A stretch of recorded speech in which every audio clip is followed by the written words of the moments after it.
All right, ladies and gentlemen, welcome back to the program. Thank you so much for being with us. I have flagged down Mr. R.D. Hopper of Sonny's Auto Salvage. He's still running around the Capitol. R.D., welcome, sir. Hey, thanks for having me on the show again. I always enjoy it. I love it when you're here, but we were just kind of going through how depressing the session is. I actually think about 2 minutes ago, we're like, well, let's think of something positive, and we really couldn't. It ended up all going negative. You were just talking about some pro-life resolutions for an article or a constitutional convention that failed on the House floor the other day. For an Article 5, right. Senate Bill 7 is a resolution that says that the state of Arkansas believe that we ought to join with 34 other states and have the resolution that says that marriage is between one man and one woman. And if 34 states pass that resolution, we could have an Article 5 convention, and it would take 38 states to rectify that, and we could put that on the U.S. Constitution, that the United States of America believes that marriage is between one man and one woman, and our forefathers gave us that tool. And that failed the House. That failed the House. That has passed the Senate and failed the House. So okay. And then there was another one about life at conception that failed, which is, right. I can't believe that. Senate Bill 9 is a like bill put forth by the same senator, and it says that the resolution says that Arkansas would like to join 34 other states and declare that life should be protected from the time of conception, that it is a life, and we believe that life is valuable and should be protected since conception. And once again, if we pass this resolution with 34 other states, we could enact Article 5, and we could, if 38 states would rectify it, then we could add it to the U.S. Constitution. So did that also fail? Did that fail because people don't like the Article 5 idea, or is it, or because they just decided not to be pro-life all of a sudden, or what? What is it? What is it about? Well, people are having to stick their head up and make a stand and declare what their morals are and what principles that they stand on. Article 5 was a tool that was put in the Constitution by our forefathers hundreds of years ago in case the U.S. government ran away with itself and started making declarations that the people of this country did not believe in, that the states could come back and fight back. We have a federal government overreach that's shoving things down the state's throat that we do not believe in or agree with. And if something is popular enough that 38 states can run it through their House and Senate, then it needs to be in the U.S. Constitution. I certainly agree with you there. We're talking with R.D. Hopper of Sonny's Auto Salvage in Jacksonville. We were also talking about the governor during the break. And I told you that I called him a Democrat governor last hour. By the way, folks, welcome to the program. It's the intersection of conservative ideas and reality. You can send me a text message down here at the Marble Palace, 870-275-9799. Artie, you were kind of going down a list of, well, what would a Democrat support? Well, I always look at if I'm trying to identify something, how would I identify it? If I was going to try to identify a Democrat, I'd look at someone that liked to pass regulations and enact a new government programs. If you like regulations, like if you wanted to pass a regulation that all the tires in Arkansas had to go to a certified recycling facility, and that you would have to have a certified truck inspected by the state, and then you would have to have the driver to have a certification to drive the truck, and you would have a new branch of the ADEQ to track all the used tires in the state.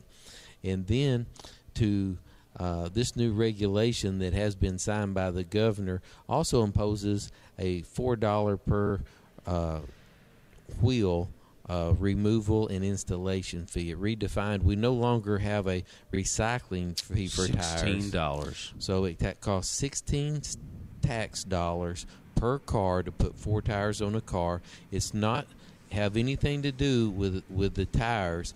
They redefined this tax as a tire removal tax and a tire installation tax. So if you take your tires home with you and don't have the tire store to discard them for you, you're paying the tax just because they were removed and installed. So this will apply to used tires now as well as new tires. That's unbelievable. And, that's certainly something that the governor supported. Republicans, some of them supported it as well, raising our taxes, more regulations. I'll tell you what else is more regulation. And I know everyone wants to celebrate the campus carry bill that the governor now says he will sign. And it's a good thing he's at least going to sign it because he's the one that torpedoed it with his nephews in that toxic amendment. He put, basically at the governor's request, made sure people who want to carry a gun on campus have to go through more hoops, more regulations. I mean, that's more regulations. So that's exactly right. You could apply that to regulations also to put it on there, but they were trying to straddle the fence and try to make everybody happy. But, the number 2 things on my list is entitlement. We know right now that Josh Miller has an excellent bill that came through the House. We'd all like to see Obamacare, Medicaid expansion, since Arkansas can't afford it and it's unsustainable, killed in the state of Arkansas. But Josh Miller had a very conservative approach. Let's freeze it at like 315,000, which is what the current state is. And then as people get better jobs, or as people come off of it, that it will continue to shrink because we'll freeze the existing people on it. Yeah. So that is not backed by the governor or the Republican establishment. Matter of fact, the governor's now to the left of Paul Ryan, which is where a Democrat would be. He's taken the Chuck Schumer position that we don't need to do anything that would make it. At the same time, he says we do need to repeal it, which is weird. But, I mean, if you actually listen to what Governor Asa Hutchinson said on CNN, then you quickly figure out that he doesn't want anything to go back to the way it was, because that would mean less welfare programs. That's right. Less entitlements. I've asked 2 of our U.S. senators on the phone, can we go back to reimbursing the hospitals with disproportionate funds or care whenever they have to take care of someone. I don't know if those payments have ever stopped, RD. Well, no, they've only cut back on some of. You're right. They're still getting those payments, but they've restricted some of them. Well, they've restricted. It took them a long time. I mean, anyway, so they were paid on both ends. It was a bogus thing. The emergency room, you're still getting reimbursed until recently. Well, no, you're still getting reversed. They're being reimbursed. For one of the 3. Whenever someone comes in the emergency room, there's 3 different classifications, and they were getting paid for 2 of the 3 classifications before, and now I think they're only getting paid for 1 of the 3. Okay. So they have cut that back. So that was why we were told that we could not kill Medicaid expansion, was because Obama took away this reimbursement from the hospital, so we have no choice but to get on the Medicaid expansion, except that there's, at least 16 to 20 other states that didn't do it somehow. But so I've asked the U.S. senators, could we go back to reimbursing the hospital for giving care to people instead of sending all the taxpayers' monies to insurance companies? Mm-hmm.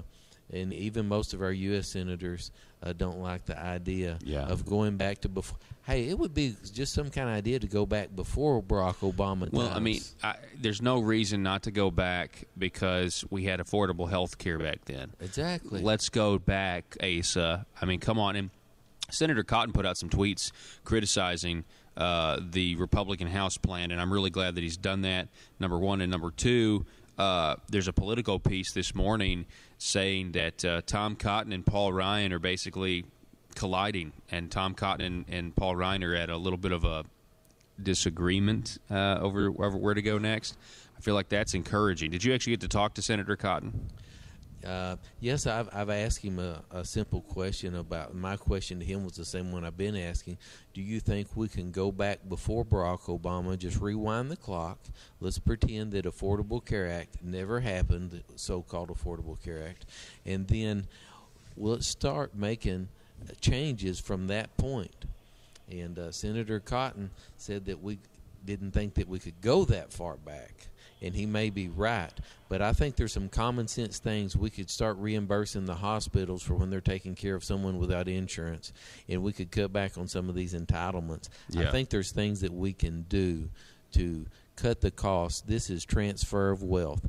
Everyone has to have insurance. They're charging me and you twice as much as we should be paying, so we can pay for those 315,000 people exactly in right. Arkansas. That's exactly This is a right. transfer of wealth. We're paying too much. You're forcing us to buy it. And so as soon as they quit forcing people to buy it, then they're going to have to cut the other side, because you've got to take the money from somebody to give it to somebody else. I agree. And if it's too expensive to buy, and I don't have to buy it, they're going to run out of money real quick. You've got to take it from somebody. All right. So what I would say, if I was going on a list that made Asa a Democrat, I would have another thing on there, and that's tax policy. Democrats only cut taxes for the poor, and they never, very rarely, do they actually cut taxes for the top percent, the job creators. And here we have Asa not ignoring the actual job creators in Arkansas. Well, with the budget deficit that we have, you have to balance a budget. The only way that you can really cut taxes and make real reform is reduce the size of government. Yeah. You cannot. So if any politician ever tells you that they are cutting taxes, then you need to see people going home and jobs being cut, because you cannot collect less unless you spend less. You mentioned the budget deficit. You just said budget deficit. I think we're in a huge budget crisis here in Arkansas that nobody knows about. Senator Brian King testified before state agencies today on a bill to allow the Secretary of State's office to bill petition gatherers and constitutional amendments to make them pay for the advertising. It's a really good bill, because if you're putting something on the ballot and you've already got all this money, like we've seen the special interests do, the state government is required by law to advertise it in the paper 2 or 3 times to make sure people know that these are the amendments. Right. But the bill would say, hey, you're going to pay for the advertisements in the statewide paper. But in the context of that, when Brian King opened for that bill, he said this. Jim would say, because we are in budget troubles and having money issues, and the future looks uncertain right now. This is just a measure to try to save taxpayer dollars. That if somebody goes out here and gets petitions and gets something on the ballot, whether it's marijuana, whether it's have a nice day bill, gambling, whatever it is, that they have to pay for what the state advertises. Now, that's essentially to explain exactly what I said, but you notice what he said. Senator King said, because we are in budget trouble. What are you hearing about us being in a budget crisis, R.D. Hopper? Well, I've heard that Mark Martin have said that we're in a budget deficit of $60 million to $600 million somewhere. I think it's going to depend on what happens in Washington with a multi-billion-dollar Medicaid expansion program. Right now, we're probably at a $60 to $100 million deficit if the federal government is paying 5%, which it is right now, of a Medicaid expansion. If it comes from Washington that this block grant that they're talking about giving us is only going to cover 80% of this $1.6 to $2 billion a year program, then we're in a huge deficit. So I'm hearing that we are in a deficit, but 60 to 600 million is what Mark Martin said. So that's quite a span right there. That's a huge gap, $60 to $600 million. So that's what he said. So when you add up all the revenue they've collected, or they're trying to collect with the internet tax and the gas tax, it comes out to about $500 million, half a billion dollars. It's funny, all the money that we're collecting right now is not going to roads. So all the gas tax money is not going to roads right now. So in Arkansas, now we're come to the stimulus part. Arkansas, that's the third leg of a Democrat as far as mine. Well, you said taxes. Well, the stimulus package, you're saying that we need to build more roads and more infrastructure in Arkansas. So what Democrats do is they spend more money than they have, go in the red to build a great infrastructure. In 15 or 20 years down the road, this investment will pay dividends in the future.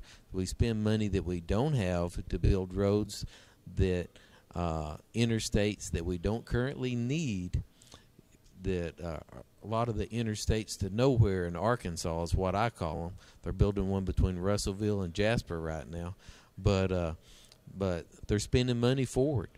Arkansas elected Republicans to live within their means, balance the budget, shrink government, and don't spend money that we don't have. Arkansas has the highest gas tax of any adjoining state at 21 cents a gallon, and they're wanting to raise it another 13 cents a gallon, and that will devastate the people that work and the people of Arkansas. I agree. So let's not give up on this. It was defeated 17-26, but we still have 10 days 10 left. days left of the session, we're told. This monster will raise its head again. Yeah. The gas tax is not dead. The governor's behind it. The Democrat governor's behind it. So please contact your legislatures. Don't rely on the principles that they said that they run on. Yeah. Go ahead and contact them and say, vote against a 13-cent sales tax raise, because this 6.25% will be taxed with the 21% and come up to be about 13 cents a gallon. You're exactly right. Mr. R.D. Hopper from Sonny's Auto Salvage. We appreciate it, sir. Thanks for stopping by. Hey, enjoy being on your show. Thanks for having me. Absolutely. Folks, we got to take a break.